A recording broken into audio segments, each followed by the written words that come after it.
Miss Holloway murdered Carmel. In a quiet, ladylike way.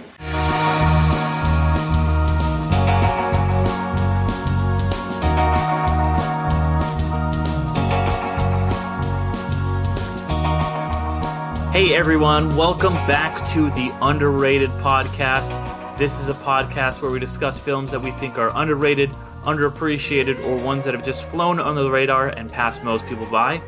For the next few episodes, we're actually going to be starting a mini-series called Vintage Collection, where we're going to be taking a look at underrated and underappreciated films from the past. Maybe a few forgotten treasures, ones that people have kind of moved on from because we have covered mostly more modern films, and I think the reason for that is just a lot of films from the past kind of tend to get forgotten and fall away. So with that, we are going to be starting off with our first pick, which was done by Ariel, the 1944 film, The Uninvited. Ariel, who I think is our resident expert on films of this era, because I definitely didn't have as much to draw from. So Ariel, why don't you take it away and introduce The Uninvited for us? Yeah, this movie, it was a hard pick to choose from because, like, there so many old movies that I grew up on, kind of, like, it popped into my head for this series of, like, Summer Stock or The Pirate, forgotten Gene Kelly movies, but I made the choice to do The Uninvited because it's been one that, I've not heard in the lexicon of people's knowledge on movies, and especially this one. And for me, it's such a family classic in my household and growing up on it, and that my mom introduced me to it. And yes, it tells a story. It's a 1944 movie, and it tells a story of essentially two English brother and sister. They are on holiday and they encounter this house that seems abandoned but is very beautiful. It's essentially a mansion, and they decide to, hey, like, this could become our vacation home. And so they encounter that the house is haunted, and not just the house, but then they also encounter essentially a haunted woman as well who has ties to this house. And it leads to a mystery, and for me, it just, this movie resonates such classic horror, or not even horror, but mystery that existed in that era. Another good mystery movie that it like has a little problematic moments of it. That's why I didn't choose that one, but is Ghost Breakers with Bob Hope is also a classic mystery movie if you want to check that out. And so this movie is just like, I've just known it since my whole life, essentially. And it still, for me, kind of like holds up. You have this like naive, sheltered girl that they kind of, or a woman that they kind of interact with. And that's where the mystery kind of blooms in it. And like it also reminds me, I'm just like in a kick of mystery shows or shows and movies right now, because I'm also like watching the horror Hardy Boys on Hulu, and that's such a good mystery show. Definitely recommend that one too. And so this is just such a great movie. You have these like actors that aren't big names even today. You don't have your Cary Grants or your Katharine Hepburns or anything like that. So I would like to see what you guys thought of it. I forgot to say our introductions at the beginning. We are the Undercast Company, and that was, of course, Ariel. I'm Derek, and then we also have our co-host Alan. Mm-hmm. I also want to add, this is going to be like released like in September, right? Yeah. So perfect movie to start off the spooky season. Just kind of like dip your toes in it. Definitely was one in the rotation of in the spooky season as well. Yeah. I mean, like I was saying, for me, I'm not super versed in a lot of the films from this era. Or at least the ones I am versed in, it's the ones that are classics, because everyone has seen The Wizard of Oz or Gone with the Wind, or all these quote-unquote classics of the era because you're told to seek them out and watch them, but nobody tells you to go watch The Uninvited, unless you're, like Ariel had, a very specific upbringing, which is awesome. And we're showing all these classic movies because I was showing a lot of, big classic movies, but not ones that have kind of faded over the years for whatever reason. And this is one that, I think is kind of held in high regard. Like it's in the Criterion Collection, which when I was looking for my pick for one that I wanted to cover, one of the things I did do was like look at the Criterion Collection because they are so good at being like, hey, here's this kind of obscure movie that is really fucking good from the past and kind of, preserving it. And that was one of the few ways this movie was actually available to watch was the Criterion DVD. Like I really flirted with buying a $30 DVD because the Criterions are pricey, especially when they're not on that 50% off sale. Just to get this because you can't really find this anywhere because it is kind of just one of those ones that has faded in the past. I wonder I think it might have been streaming on like HBO Max like a couple weeks ago. It was, before. Yeah. My mom had. It fucking was. My mom had. Of course it was. Yeah, my mom had recently, like, I think it was Amazon Prime, actually, she said. Okay. My mom had recently, like, watched it streaming, and then for my rewatch, for this episode, I was like, okay, yeah, like, and I had even seen, like, on our Amazon queue, or Amazon Prime queue, like, oh, it's on there. Because she had just watched it, but yeah, like I think they just recently removed it. It might pop back. It will probably pop back up somewhere soon. I mean, Hopefully. really, yeah. Because you can't even rent it now is the thing. So it's and that's something that's come up a lot with all the stuff going on with HBO Max just scrubbing everything. Is if you can't get something legitimately, you have to pirate it. So I just I didn't pirate it, but I watched it on just some website in really bad quality, and I was like, I wish I would pay to watch this, but you're not giving me really the option to do that, other than to even the DVDs are hard to find, those Criterions. But that's kind of beside the point. About the actual movie itself, I really, really fucking dug it, and that's saying something because it's hard to hit right for me with the movie from this era, and I think there's a couple reasons for that. I think that a lot of the movies from this era suffer from two really big things. One, I think, its film had just transitioned 10, 15 years ago from being silent for decades to, okay, now we got to figure out how to incorporate sound. So that's this whole other dimension, and you have to use new cameras, and everything has changed. And so it's really, film is starting this whole new era. And then this is right at the beginning of the Hays Code, which starts in 1938. So then comes out in 44, and the Hays Code is literally the worst thing that ever happened to movies. If people aren't familiar, it was like the MMPA, but like 1,000 times more restrictive. There was all these rules that were like, you can't show this, you can't show this, you can't do this, you can't have gay people on screen, you can't have like at the end the bad guys gotta lose, the good guys gotta win, you can't have like anyone discussing sex or like overtly so. But the really good films of this era, like stuff like Hitchcock and stuff, found ways around that. And I think that for the most part, this movie really did that and was able to tell a really effective story with these constraints. And also, the constraints of the filmmaking itself. Yeah, I mean, like, this movie, like, alludes to adultery and an affair and scandal and one of my favorite, like, I just was listening to one of my favorite lines and like hardcore, like, best description of murder was when they were talking about how, they let her die essentially of pneumonia. And then, and then she's like, he says like, so she was murdered. And then I think in the most, damn it, I missed it. I forgot it, but it was like in the most, not ladylike way, but in the most like, essentially, in the most elegant way, essentially. And it's like, oh shoot, like that's such an awesome line.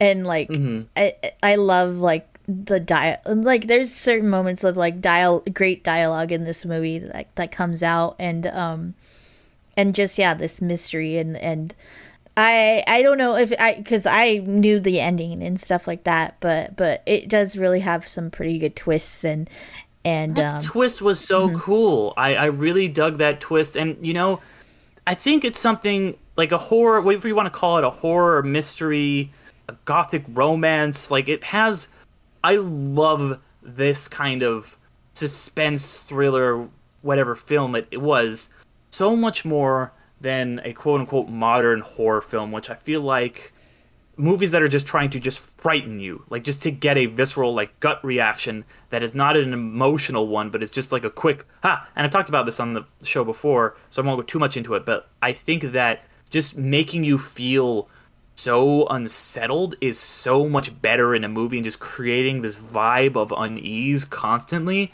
Like when that ghost shows up, there's nothing scary about the ghost, but I just feel so tight. You're like, oh shit, it's right fucking there, you know? And it's amazing that they can do. You don't need any tricks or crazy technology. You could do this with the most, It's you know, Pepper's the Gold. most basic. Yeah, Pepper's Ghost, like the most basic, like old school magician tricks that you don't require any of the high end CG or even, you know, practical effects that you would see today, and it's so absolutely effective. This felt honestly to me like a fucking A24 movie with the vibes of just like you are just like ooh what's happening, like you're just like oh shit, and then there's the mystery that's unraveling. I really really dug it. This is honestly, Ariel, I think one of my favorite films from this era. You know, with the vintage collection, we are covering everything from pre 1970, which I think is really when the kind of quote unquote golden age of Hollywood started, and you get all these new Hollywood filmmakers, and it starts to become less of a studio driven system and more of a filmmaker driven system. But yeah, there were still things like this from that era that would crop up that you don't really see anymore, except for someone maybe like a Guillermo del Toro, because it did kind of give me Crimson Peak vibes a little bit. Like I know that they're very different stories, but it's had that same just kind of like unease running throughout it. But Alan, you being our horror guy, like what did you think of it? I dug it. I thought it was a really cute kind of gothic romance. That's the way I thought of it. I thought of it more as very gothic. It reminded me a lot of Haunting of Hill House, the novel. Yes, exactly. I know this was based on a novel as well. I can't remember the name, but it's like something unease or some shit like that. I can't remember. I was kind of doing a little research. Uneasy Freehold. There you go. And yeah, it felt very Haunting of Hill House, very gothic, and even like sequences where Stella's character she's kind of going like, you know, oh my god, is she crazy? She's not crazy. That's very similar to the main character in Haunting of Hill House in the novel, where these things are happening to her. And the book kind of ends a little bit more, spoilers for almost an 80-year-old book. It kind of ends open-ended, where you don't really know if like the house was haunted or if the main character of the book was just crazy. So I liked where they were kind of going with that. Yeah. It kind of felt like a spiritual cousin of it. And even the opening monologue of like the description is reminding me a lot of the opening paragraph of Haunting of Hill House. It's a very iconic paragraph. I see it quoted all the time in other novels and other horror novels, even like openings of films. So I really dug that. I kind of had like a love-hate relationship with Haunting of Hill House, but I think it's one of those things where you kind of have to understand that it's of its time, and it's not going to be exactly what is now. So I don't know, with film, I think I'm a lot easier. It's a lot easier for me to kind of understand and be empathetic with what they're trying to do, especially when it's like from the 1940s. So you can't expect it to be like scares and jump scares and paranormal activity and fucking The Haunting and all that stuff. This is a lot more, like you said, there's regulations that they're like, we can't do this, we can't do that, we can't do this, we can't do that.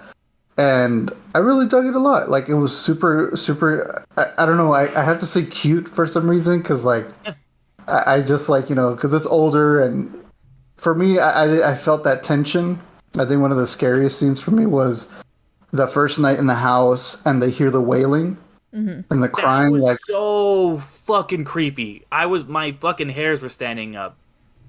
I really dug that. Like, it was really creepy, and it felt really like I like the reactions to a lot of things because nowadays, you see movies are just like, they're obviously freaked out and they're like, oh my god, let's go back inside. But like, I like how they just had like a conversation and we're just like, I feel like that's how it would really be sometimes when you hear a noise, especially with like a significant other or cousin, whatever, sister, brother.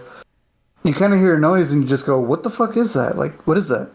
And I kind of like that they just hung out there and talked about it and like even joked around a little. Like, he's like, even the brother is just like, hey, look, if you need anything, leave your door open. I know you're scared. Leave the door open. And like, you could tell he's a little freaked out. So he's like, hey, look, I'm just down the hallway. Just come knock on my door, whatever you need. And she's like, yeah, dude, it's fine. Like, I'm chilling. He's like, are you okay? I'm just trying to remind you it's okay to be scared. And I'm just like, all right, that's cut. Like, I, you know what it is? It's cute and charming. It was very charming. Yes. Mm-hmm. And yeah, I didn't feel like it was directly like horror, like really scary. Like, I mean, back then it was different for people back then. They probably heard like the wailing and were just like, holy shit, like probably gave them nightmares. And even the scene of the ghost at the end was probably like pretty horrifying. And I thought it was absolutely amazing. Well done. Like, I love seeing old effects, especially when they're done right, especially from an era that far back where we're almost 80 years back. So it's like, holy shit, like that stuff always impresses me. I always like the technical stuff. And yeah, like the acting was great. I really loved I think her name's Gail Russell. She played Stella. I loved her performance. She was super cute, super charming, and you feel so bad for her because they're like, oh my god, you're crazy. And like, I think her stories would really grab me. I think I liked her story a lot more than the main character from Haunting of Hill House. Like, her name escapes me, but I like the way it was done in this. Like, there was so much history and there was a lot of mystery to it where you're just like trying to figure out like, what is going on? Who is this ghost? And then, like you guys said, the twist was really cool. My only gripe was like, they went right past the twist, and I had to rewind it a couple times and been like, wait, what? I even had to go to Wikipedia and like read it because I was like, you guys said it like this. It's kind of like babies are switched, and then this happened, and then this. They just kind of like go through it really fucking quick. Well, it's kind of it's a lead up. There's allusions to what happened, like specifically with. It starts off when they say, "Oh yeah, they took Camilla to Paris, and then they came back with their daughter, with Stella, and stuff like that." So it's kind of like, okay, like that's kind of interesting, and then it's kind of like a lead up into it. Like, you're talk. There's like there's an affair happened, and like. You get more and more of Mary Meredith's darker side kind of revealed, and like how she did kind of hate it, and like, yeah, why did she allow this? Why did she do this? And it's like kind of like a status kind of situation is kind of like implied, like, oh yeah, she didn't, and then she didn't mind it until there was a daughter that happened, because that would essentially like reveal this, there's like somebody, there's a consequence of this affair and stuff. So yeah, it's kind of like there's like allusions to it, and me knowing the ending kind of like caught on a lot more like with this rewatch and stuff.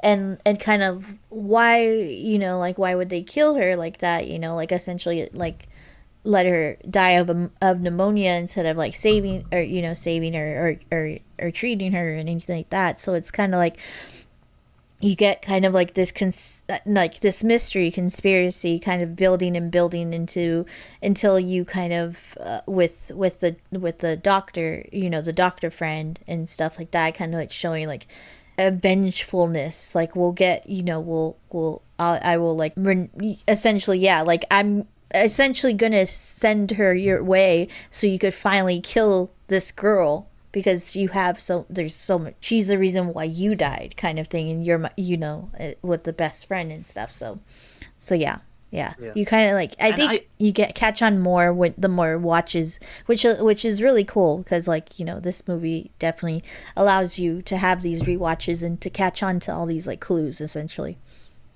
That's what I was gonna say. Is like it felt like a Nolan movie or something, where it's like, oh my, like the twist at the end. You're like, I want to go back and rewatch this now, because it's one of those movies that I feel like I haven't rewatched it yet, but I really want to, because I'm like, oh my gosh, I feel like there was so many things that you would get out of a rewatch, because Ariel, like you said, they seeded it so well.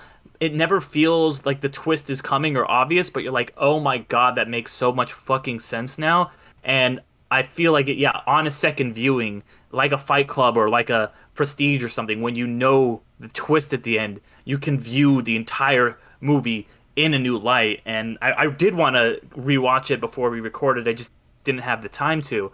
So I think that is so cool, because it's a lot of movies, you know, from I feel like the 40s are pretty straight. You're just kind of one view movies, because movies weren't really made to be rewatched then. There was no home video. There was no TV even at that time where you could watch a movie. You just saw it in the theater, and then once it was out of the theater, it was gone. You could never rewatch it again. So they'd never really. They're like, all right, you just come and you see it. So the fact that they did this, you know, the only other movie that I can think of from the same time that has that much rewatchability is maybe like Brief Encounter, which is a very different movie. So this supernatural horror, like, there's so many great fucking horror / mystery movies that have an iconic twist where you're like, oh my god, the twist is so cool. But yet this movie is not defined by its twist. Its twist is fucking great, but it is so much more than that at the same time. Absolutely. I agree with that. Yeah, I really didn't see the twist coming. If anything, I was kind of more like, it just felt very gothic to me, and it was very moody. And like a lot of with these like haunted house movies, like there's two types, I feel. There's the very obvious one that, like, you know, Paranormal Activity, ghosts are in the house and they're just trying to fuck shit up. And then there's kind of like the more gothic, where it's more moody and it's more trying to tell a story rather than scares. And it's also, I feel like the ghosts are trying to tell a story not only to the characters, but also to the audience, for them to try and pick up. And like you said, it is one of those movies that has great rewatch value, because you start picking things up a little better and the rest. So I think it's really cool that, like, how ahead of its time it is. That, like you guys mentioned Crimson Peak, I was like, you guys are like, oh, it's like Crimson Peak. I'm like, well, in reality, Crimson Peak is like The Uninvited. Because I'm pretty sure Guillermo del Toro saw, you know, he's a big, you know, film lover, probably Have you even seen bigger. the Crimson Peak? It inspired me. It's very good. I look the monsters. I'm Mexican and I can't even do the fucking accent. But yeah, no, it's just it's really cool. I like seeing stuff like that. So it was really, like I said, it was very charming and super fun to watch. I don't know why, but I just love black and white. I love how everything shines just in the way. Like, I know nowadays a lot of people look down upon like black and white films, and they're like, oh, it's old, you know, but there's a beauty to it where it just can't be recaptured again in color. I don't know how to explain it. Oh, well, but yeah. Oh, sorry. Continue. Sorry. Oh yeah, no, I was just gonna say, like, it's just, you know, when we went to see Guillermo del Toro movie, Nightmare Alley. Nightmare Alley. That's what I was just about to say. I was thinking of that, because I saw it in color, Nightmare Alley, and then I saw it in black and white with you, Alan, and like I've always been like, you don't, like, I get, you know, black and white movies exist in the past, they were cool, and there's no really real reason to. And then I was just like, my whole perception was fucking changed when I saw the difference between the color and the black and white, just the shadows and like the contrast of that, and how fucking incredible it looked. And this had that in spades. I'm sorry, I didn't mean to cut you off there, Alan. No, you pretty much you know, took the words from my mouth. Like, I just love that shine. I love that glow. And again, like, it's like, I know you said the golden age is like a little further out, but I always kind of thought the golden age of cinema was like, you know, in that era, like, you know, the 20s, 40s kind of era, where just everything shined, even in black and white, where it just like popped and it just felt shine like gold. Like, I was like, so there's something really beautiful about it.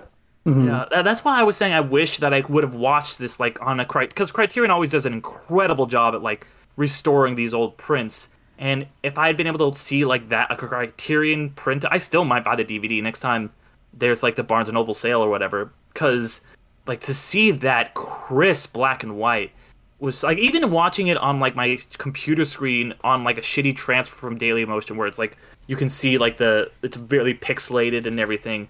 I was still really moved by how great that black and white cinematography looked. To see it on a pristine copy is something I really really want to do. No, but I mean, even they utilized the black and white too, like to create like things like jump scares. One of the jump scares kind of moments is that of when they go into the house, their maid like screamed, and then Rick goes in and he's like where are you, and he like grabs like a flashlight and then like swoops towards like the staircase, and then the maid is just like they're frozen like scared next to the wall, and it's like yeah, it's like oh my gosh, that was like such a jump scare moment, and it's because they utilize like this black and white and stuff. So Yeah, absolutely. I did want to say I have one criticism with the movie, and it is because it came out during the Hays Code, and that would just be the ending for me. Mostly worked, but just them kind of being like, all right, well, we got the ghost, we threw this candle at the ghost, and we all win. Okay, that was fucking hilarious. Real fast.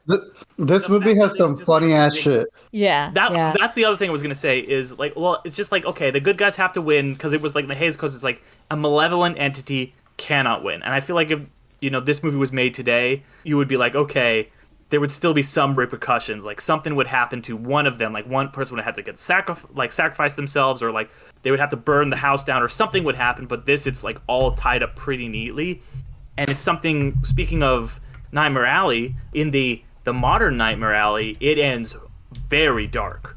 But in the one that came out in I can't remember what year, but the original, it was made during the Hays Code, and that movie ends with like she comes back and everybody kind of lives happily ever after. That's the way you kind of have to end these things, and I do love, as I've said many times, that bittersweet ending, and it literally couldn't have that just because of the laws or like the code that they self-imposed on themselves. I would have liked to see a little bit more of not tragedy, but just a little bit of like something coming down at the end. But it did mostly work for me. That was my one little complaint that I just wanted to say. But you guys are right. It was absolutely hilarious. And this movie is really fucking funny. Like surprisingly funny. And the fact that it is so deftly able to maneuver between like just fright and comedy, and have a lot of them be in the same, like sometimes you're like, oh, this is really scary, and then it's funny at the same time.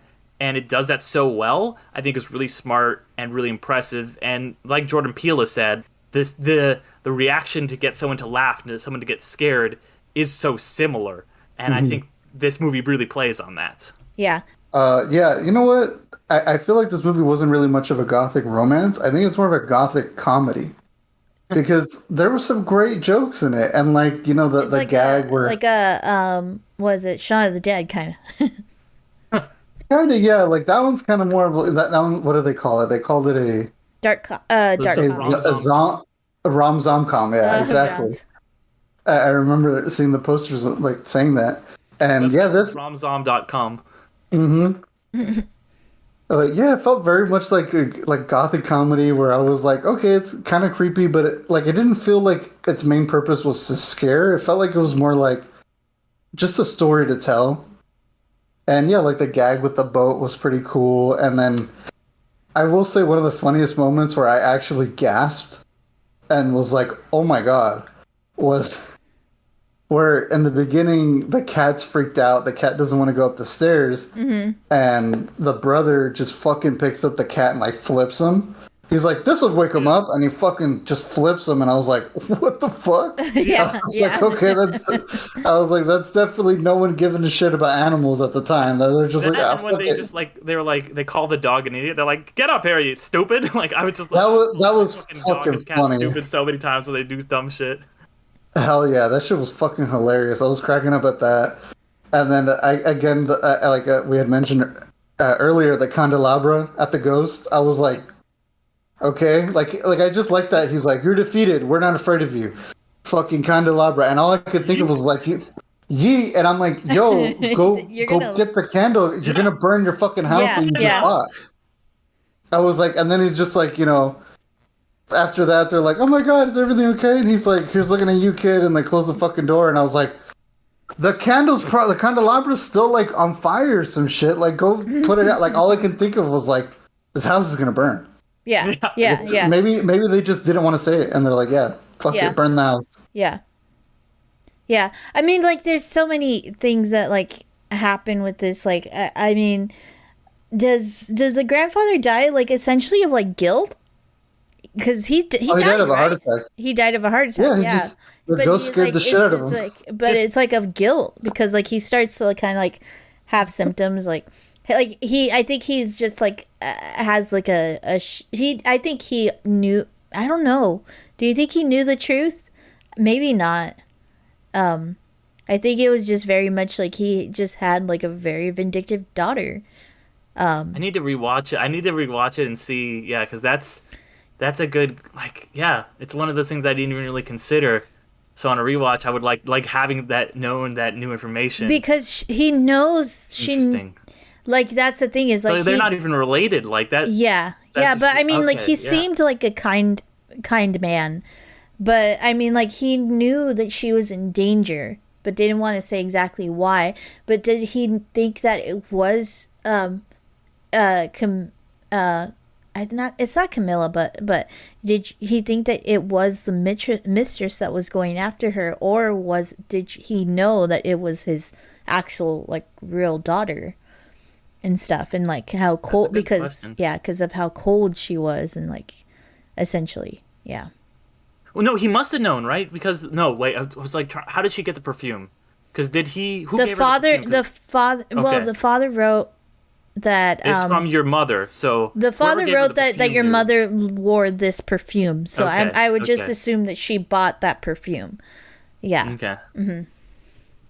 And I like, that's the thing too, is like it seems like the father like kind of like either ran away, or because he died, but the father either ran away, or like it did the grandfather, like keep him away and things. I think it's very much. I think it's actually very much more that it was the masterminding of Meredith's friend, which, by the way, friend, like, very much so. This is like, we can't say it because of the Hays Code, but I'm like, your friend, okay. Like, oh yeah, my mom's roommate Janice. Yeah. I mean, to the point where I think like, well, she was like their personal nurse, so she like kind of lived with them and stuff. So yeah. And you don't commit murders for your friends. Like, I'm just gonna say. And then the mother like didn't mind a relationship until if it was affecting her status. So it's like yeah. It's another one of those things that like they were very good at Hollywood about like slipping things in past the censors, because the censors are so fucking stupid that they're just like, we'll put this in. They're not gonna realize the audience is gonna get it. But the fucking like people watching this is not going to pick up on it. But one scene that I do like, it's actually my mom's like going to like a scene that's kind of like freaky and stuff like that, is the seance scene. And I was like wondering if like it was like a kick of like that kind of like, I had remembered that it was a Ouija board, but it turned out to not be a Ouija board. It turned out to be like this seance circle, which like is like a rudimentary like Ouija board that I guess like was like a passe, or kind of thing, a fad back then. Spiritualism was really big back in that time period. Yeah, like calling back to actually a more recent movie that kind of takes place during the same time, like The Others. the others kind of like had that kind of seance kind of movement kind of present as well. Yeah. Yeah. Yeah, there's different kinds of like kind of Ouija board spiritualism. Like I remember in high school learning about like one where you had to use like a paper and a pencil, and you had to hold the pencil in a weird way, kind of like doing the sort of like kind of like 10. this, the hang ten, yeah, kind of the hang ten, and you had to hold it a certain way, and yeah, I can't. It's hard to explain, but yeah, there's different variations on it, but yeah, like I thought that was really cool that they use like the pen, and I like the way they did it. I really appreciated the way they did it. And the subtleness of like her possession too, and then her suddenly speaking Spanish, like that's kind of like a very cool way of like showing like a possession and like kind of like what's like told through like accounts and stuff like that of like classic like, oh, this person like speaking a language that she never did, which I think like which my mom I think likes to point out to me is that like that actress was actually like half Hispanic or I think Mexican or something like that or something. That's cool. That's really cool. Yeah, I think she grew up in L.A. Gil Rosa. I know she passed away really young at 36. Yeah. Because of alcoholism, but yeah, I mean, I wouldn't be surprised. But for me, one of the cool tidbits that I just realized, like right when you guys mentioned the doctor character, that was Alan Napier, and he is Alfred Pennyworth in the 1960s Batman. No way! Shit. Really? Yep. Yep. Like I the was OG like, man, Alfred, man. The OG. yeah, live the OG action. Alfred. That's I wild. was like, man, this guy looks really familiar, but he had such swagger. Yeah. Where he was so like, he was very debonair and he's super cool.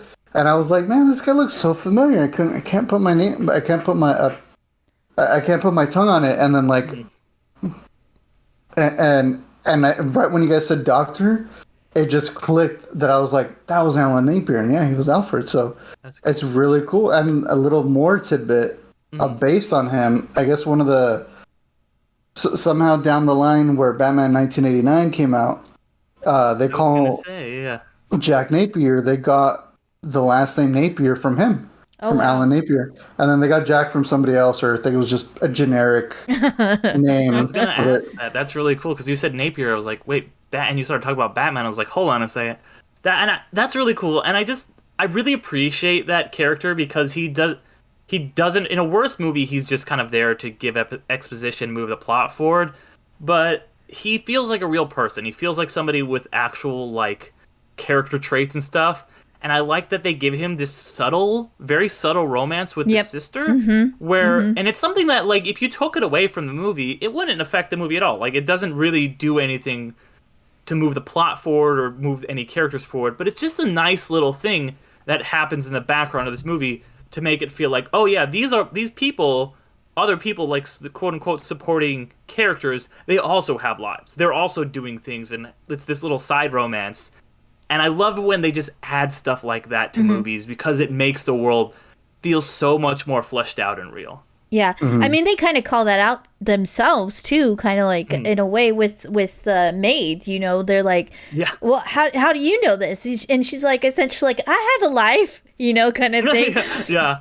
Of like, yeah. So like, I talk around and stuff. And like, so yeah, it is definitely like a good showing of and yeah, like that man had swagger, like I said, like he delivered, like, which he delivered like a really that's a good line kind of thing of when discussing the murder and stuff like that. And like, yeah, like he does it, he romances the sisters in such a subtle way, and like kind of like yeah, you could kind of like gradually go back and see like all these like little like kind of things, and then to the point where at the end he's like, oh no, the dog doesn't need to come back, like she's moving in with me kind of thing. And like very much like yeah, I love that little moment when he said something like, oh yeah, I had the dog, and what does he say? He's like, oh yeah, if I had known whose it was, I would have met you sooner. And she's like, what, why? And he's like, because I'm having a great time. And he kind of like gives her that sly smile. I'm like,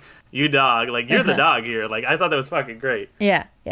I think that's like what like it sets up like these romances like in a pretty subtle way. Like you have like a not really like a meet cute with Rick and Stella, but you still get those moments of like kind of like a romance kind of like ruins and then like I think she's just very naive like and so because I know that like in one of our previous earlier episodes with like the Prince of Darkness, like we were kind of like talking about like like there's this difference like age wise difference, which there kind of is in this, but I don't think it's that far, and I think it's just more so like she's just very naive because she's been like a sheltered life by her grandfather, and then of course comes along this like debonair man who has life experience and is a composer and stuff, and like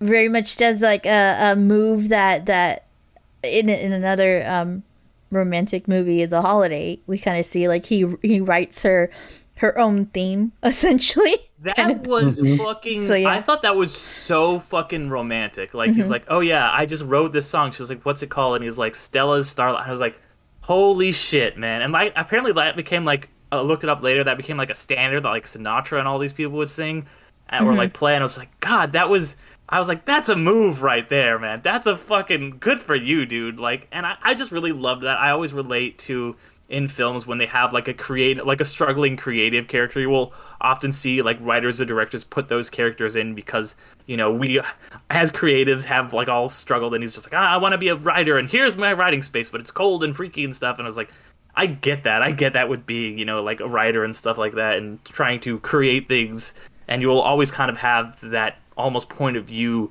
character, or at least a kind of like a mouthpiece for the person behind the film. So with that, I'd like to thank you all for listening to this episode, and I really do hope that it does spark your spooky season. And so it's kind of like a double choice with this one, since we're gonna be running our this vintage collection series during a normal like Halloween kind of time. So I thought, this kind of like I could kill two birds with one stone with this one. I think maybe to hint, I think Derek, yours might also kill those two birds as well. Maybe? I mean, mine's definitely not Halloween. Then mine's not spooky at all. Okay. Never mind. Yeah, it's I will say it's a genre of movie that we don't really see anymore. Which is why I'm kind of excited to go into it. Cool. Yeah. And don't worry, I will try and fill in that void for the Halloween season 2. One of our listeners on Discord recommended a movie, and I was like, oh my fucking God, I want to do that so bad. So big shout out to him. I think it was Damien. Damien? Yeah, okay. Yeah, my buddy Damien that I do another podcast with. Can I say something? Thank you so much, Damien. I appreciate it. I'm going to give you another shout out when that episode drops. But thank you so much for the suggestion. That was awesome. So if you like what you're hearing right now, we do have a few other podcasts that you can check out. I have my You've Never Seen podcast that's at the beginning of each month, the first of each month, and I take somebody or somebody else guides me through a movie that we've never seen but is considered a part of pop culture and cinematic history, and we get our impressions after our first viewing. And then if you check out our Patreon and sign up, then you can hear Derek's next season of Gateway episodes, where he introduces or somebody introduces him to a show using just one single Gateway episode. And so you could find a link to all of that on any of our social medias. We got a Linktree link right there in our bio. Yep.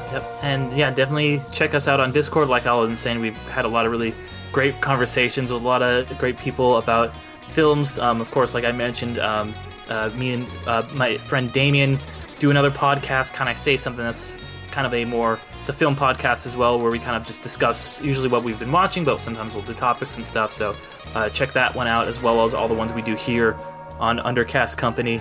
And then just one more thing I wanted to mention, because we are doing my project right now. We're all doing the vintage collection, which is really exciting. We've got this was Ariel's pick, obviously. We're gonna have Alan's pick next episode, and then we're gonna have my pick to kind of cap it off.